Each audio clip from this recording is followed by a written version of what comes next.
CBSE പുനർമൂല്യനിർണ്ണയത്തിന് അപേക്ഷ നൽകാനുള്ള website പ്രവർത്തന സജ്ജമായി. ഇന്ന് രാവിലെയോടെയാണ് സൈറ്റ് പ്രവർത്തനക്ഷമമായത്. ഇന്നു മുതൽ ഈ മാസം 6 വരെ അപേക്ഷകൾ സമർപ്പിക്കാമെന്നാണ് CBSE അറിയിച്ചിരിക്കുന്നത്. സാങ്കേതിക പ്രശ്നങ്ങൾ പരിഹരിച്ചത് IIT-യിൽ നിന്നുള്ള വിദഗ്ധരുടെ സഹായത്തോടെയാണ്. വെബ്സൈറ്റിന്റെ പ്രശ്നങ്ങൾ ഇന്നലെയും പരിഹരിക്കാൻ കഴിഞ്ഞതോടെ കടുത്ത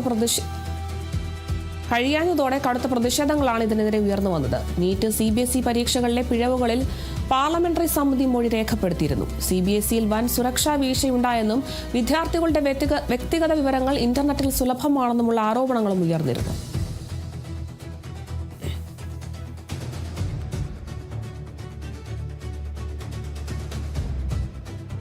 എന്തായാലും CBSE-യുടെ വെബ്സൈറ്റുകളൊക്കെ പ്രവർത്തന സജ്ജമായിരിക്കുകയാണ്. ഇനി മുതൽ പുനർമൂല്യനിർണ്ണയത്തിനുള്ള അപേക്ഷകളൊക്കെ വിദ്യാർത്ഥികൾക്ക് നൽകാൻ സാധിക്കും. വലിയൊരു ആശങ്കയായിരുന്നു കഴിഞ്ഞ ദിവസങ്ങളിലൊക്കെ നിലനിന്നിരുന്നത്. നേരത്തെ തന്നെ ഈ ഒരു വെബ്സൈറ്റുമായി ബന്ധപ്പെട്ട് വലിയ രീതിയിലുള്ള ആരോപണങ്ങളൊക്കെ ഉയർന്നു വരുന്ന സാഹചര്യം ഉണ്ടായിരുന്നു.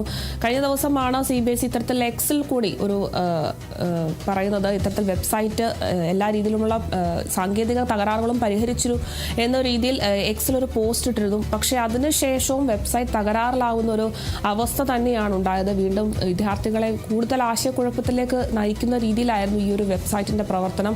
എന്തായാലും വീണ്ടും വെബ്സൈറ്റൊക്കെ പ്രവർത്തന സജ്ജമായി എന്നൊരു വിവരമാണ് ഇപ്പോൾ ലഭിക്കുന്നത്. ഇന്ന് രാവിലെയോടെയാണ് വെബ്സൈറ്റ് പ്രവർത്തനക്ഷമമായിട്ടുള്ളത്. എന്തായാലും ഇന്ന് മുതൽ ഈ മാസം 6 വരെ അപേക്ഷകൾ സമർപ്പിക്കാമെന്നാണ് CBSE ഇപ്പോൾ അറിയിച്ചിട്ടുള്ളത്. അതുകൊണ്ട് കുട്ടികൾക്കെല്ലാം തന്നെ CBSE പുനർമൂല്യനിർണ്ണയത്തിനുള്ള അപേക്ഷകളൊക്കെ ഇന്ന് നൽകാൻ സാധിക്കും. എല്ലാ സാങ്കേതിക തകരാറുകളും ഇപ്പോൾ പരിഹരിച്ചിരിക്കുന്നു. IIT-യിൽ നിന്നുള്ള വിദഗ്ധരുടെ സഹായത്തോടെയാണ് വെബ്സൈറ്റിന്റെ പ്രശ്നങ്ങളൊക്കെ പരിഹരിച്ചിരുന്നത്. നീറ്റ് CBSE പരീക്ഷകളിലെ പിഴവുകളിൽ പാർലമെന്ററി സമിതി മൊഴിയൊക്കെ രേഖപ്പെടുത്തിയിരുന്നു. എന്തായാലും CBSE-യിൽ വൻ സുരക്ഷാ വീഴ്ച ഉണ്ടായെന്നും വിദ്യാർത്ഥികളുടെ വ്യക്തിഗത വിവരങ്ങളൊക്കെ ഇന്റർനെറ്റിൽ സുലഭമാണെന്നും ഒക്കെ വലിയ രീതിയിലൊക്കെ ആരോപണങ്ങൾക്കൊക്കെ ഉയർന്നതിന് ശേഷമാണ് ഇപ്പോൾ സൈറ്റൊക്കെ ഇപ്പോൾ പ്രവർത്തന സജ്ജമായിരിക്കുന്നത്. എന്തായാലും പുനർമൂല്യനിർണ്ണയത്തിനുള്ള അപേക്ഷകൾ വിദ്യാർത്ഥികൾക്ക് ഇന്നു മുതൽ നൽകാൻ സാധിക്കും.